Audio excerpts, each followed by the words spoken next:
am I and bound for enlightenment. Also in Natika, in the brick house, the Buddha gave the discourse on virtue, concentration, and wisdom. After staying long enough in Natika, he went with his company of monks to Vesali, where he stayed at the Ambapali's grove. Mindfulness and clear comprehension.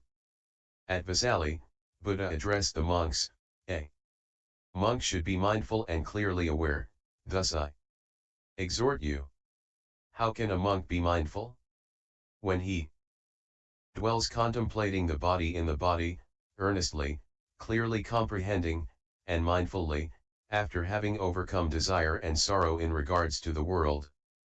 Similarly, when he dwells contemplating feelings in feelings, the mind in the mind, and mental objects in mental objects, earnestly, clearly comprehending, and mindfully, after having overcome desire and sorrow in regard to the world, then he is said to be mindful.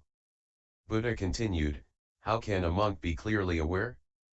Here a monk remains fully aware of his coming and going, his looking forward and his looking away, his bending and stretching, his wearing of his robe and carrying of his bowl, his eating and drinking, his chewing, his defecating and urinating, his walking, standing, sitting, lying down, going to sleep or keeping awake, his speaking or being silent, in other words being fully aware of whatever he is doing at that moment in time, then is he said to have clear comprehension. A monk should be mindful and be clearly aware, thus I exhort you. Ambapali and the Likavas. Then Ambapali the courtesan came to know that Buddha has arrived at Vesali, so she ordered a large number of magnificent carriages and went to visit the Blessed One. Upon arrival, she respectfully greeted him and sat down at one side. Then Buddha instructed Ambapali in the Dhamma and inspired, fired, and gladdened her with Dhamma talk. Thereafter Ambapali the courtesan invited Buddha and the rest of the monks for a meal the next day. And by his silence the Blessed One consented.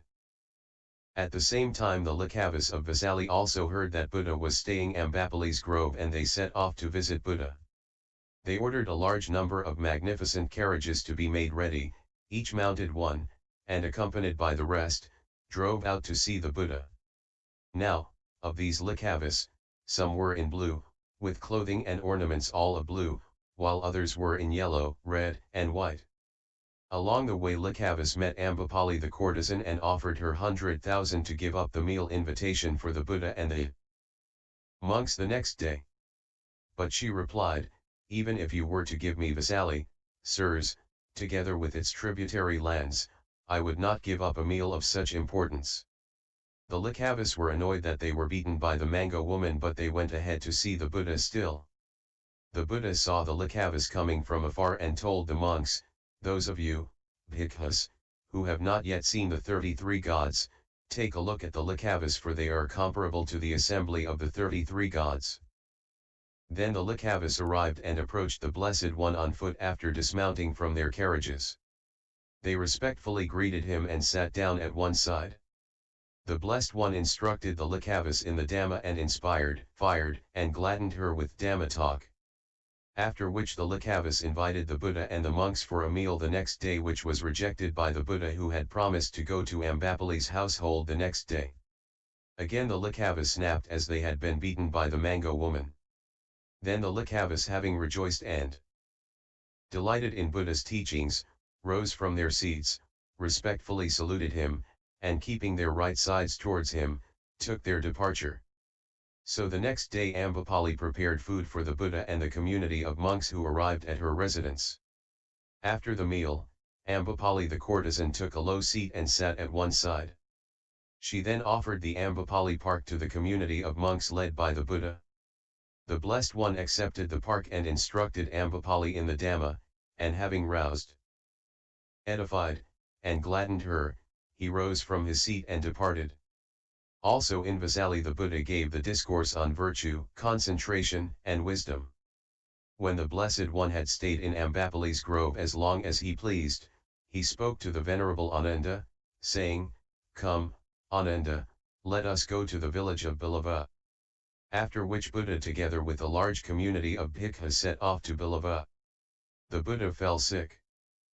Buddha spoke to the bhikkhus, saying, Go now, Bhikkhus, and seek shelter anywhere in the neighborhood of Vesali where you are welcome, among acquaintances and friends, and spend the rainy retreat there.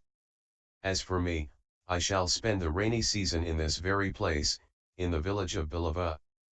Then during the rainy season, Buddha fell very ill and sharp deadly pains came upon him. But the Blessed One endured them mindfully, clearly comprehending and without complaining.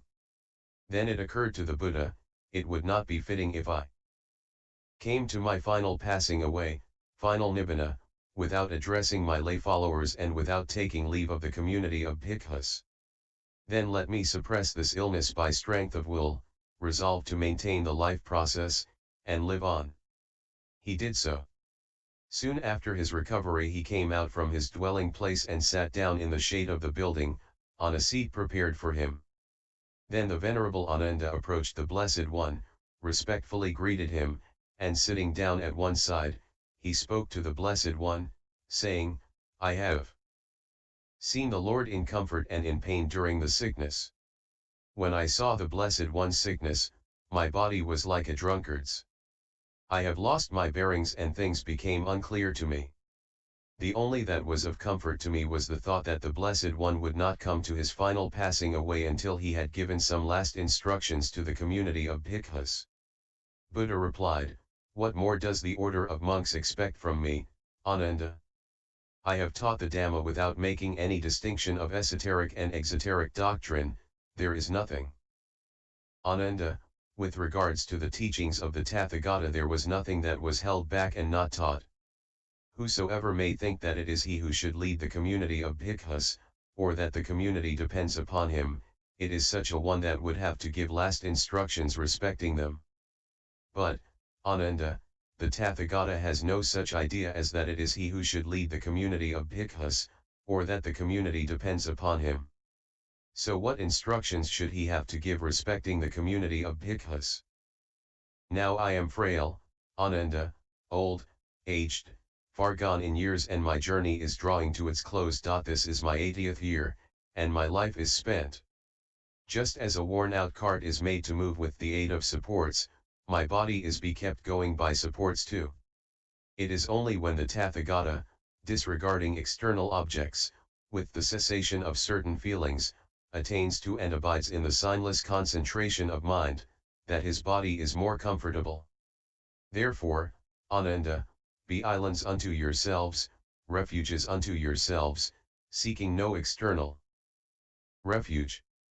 Also let the Dhamma as your island, the Dhamma as your refuge, seeking no other refuge.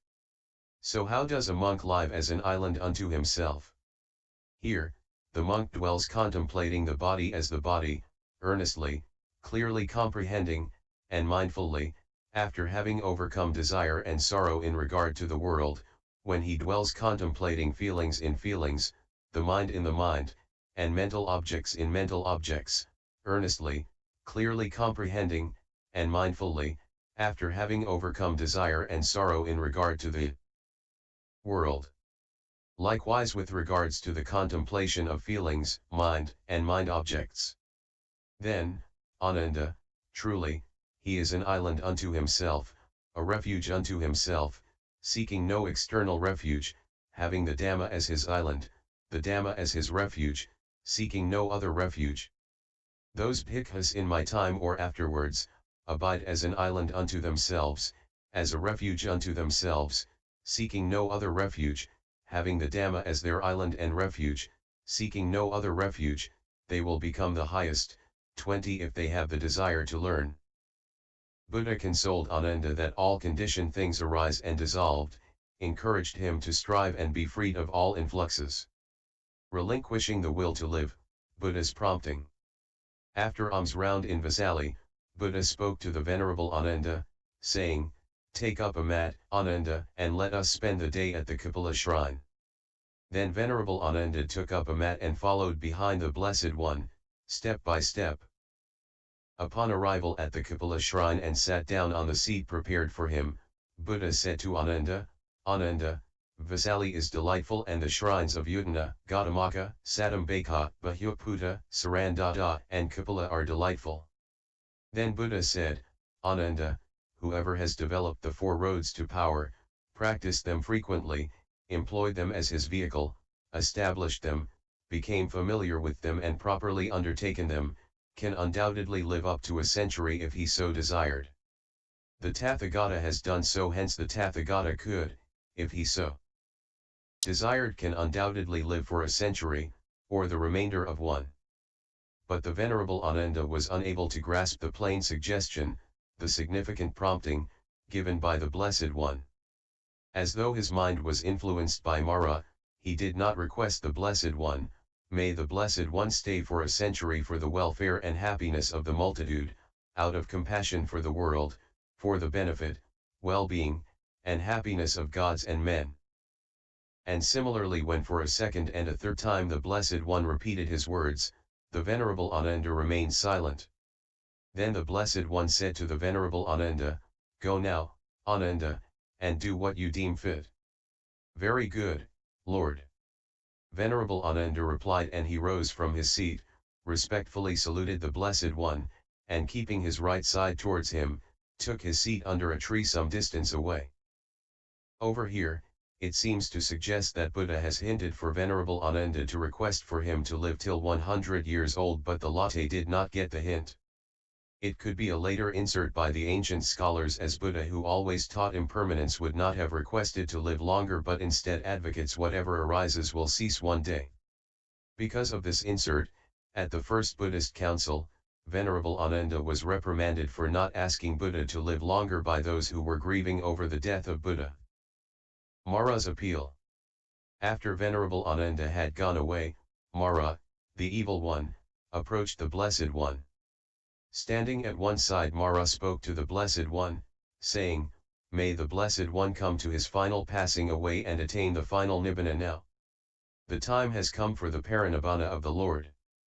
Buddha replied, "I shall not come to my final passing away, nibbana, evil one, until my bhikkhus and bhikkhunis, monks and nuns, laymen and laywomen, have come to be true disciples, wise, well-disciplined, skilled and learned, become knowers of the Dhamma, living according to the Dhamma, abiding by the appropriate conduct, and walking in the path of Dhamma.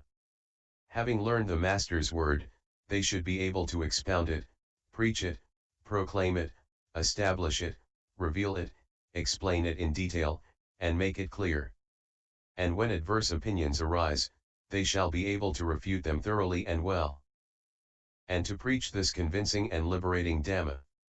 Mara requested the Buddha to attain his final nibbana again 2 more times, and Buddha gave the same reply as above twice more. Blessed One spoke to Mara, the evil one, saying, "Do not worry, evil one. The Tathagata's final passing will not be long, 3 months from now I will take the final nibbana." At the Kapila shrine, the Blessed One, mindfully and clearly comprehending, renounced his final nibbana will arrive soon. Upon this announcement, there came a tremendous earthquake, dreadful and astonishing, and thunder rolled across the heavens. That's when Buddha uttered this verse. What causes life, unbounded or confined? His process of becoming, this the sage renounces. With inward calm and joy he breaks, as though a coat of mail, his own life's cause. Then it came to the mind of the Venerable Ananda, what could be the reason and cause for such a mighty earthquake to arise? 8 causes of earthquakes. Venerable Ananda approached the Blessed One, and respectfully greeting him, sat down at one side. Then he asked Buddha what could have caused such a loud mighty earthquake. Buddha replied, "There are 8 reasons, Ananda, 8 causes for a mighty earthquake to arise." "What are those 8? This great earth, Ananda, is established upon liquid, the liquid upon the atmosphere, wind element, and the atmosphere upon space. Then when the atmospheric disturbances take place, the liquid is agitated, then tremors of the earth arise. This is the first reason for the arising of mighty earthquakes. Explaining in terms of earth plates movements. 2. Secondly, when an ascetic or holy man of great power, one who has gained psychic powers, or a deva who is mighty and powerful, develops intense concentration on the delimited aspect of the earth element, and to a boundless degree on the liquid element, he, too, causes the earth to tremble, quiver, and shake. This is the second reason for the arising of mighty earthquakes. 3. Thirdly, when the Bodhisattva departs from the Tasita heaven realm, being mindful and clearly aware, and descends into his mother's womb, then the earth shudders and shakes violently. That's the third reason. 4. Fourthly, when the Bodhisattva comes out from his mother's womb, mindfully and clearly comprehending, then the earth shudders and shakes violently. That's the fourth reason. Fifthly, when the Tathagata becomes fully enlightened in unsurpassed, supreme enlightenment, the earth shudders and shakes violently. That's the fifth reason. 6. Also, when the Tathagata sets in motion the will of the Dhamma, the earth shudders and shakes violently. That's the sixth reason. 7. Also, when the Tathagata, being mindful and clearly aware, renounces his will to live on, the earth shudders and shakes violently. That's the seventh reason. 8. Lastly, when the Tathagata comes to pass away into the state of Nibbana, in which no element of clinging remains, then, too, Ananda, this great earth trembles, quivers, and shakes. That's the eighth reason. These, Ananda, are the 8 reasons, the 8 causes for a great earthquake to arise. 8 assemblies.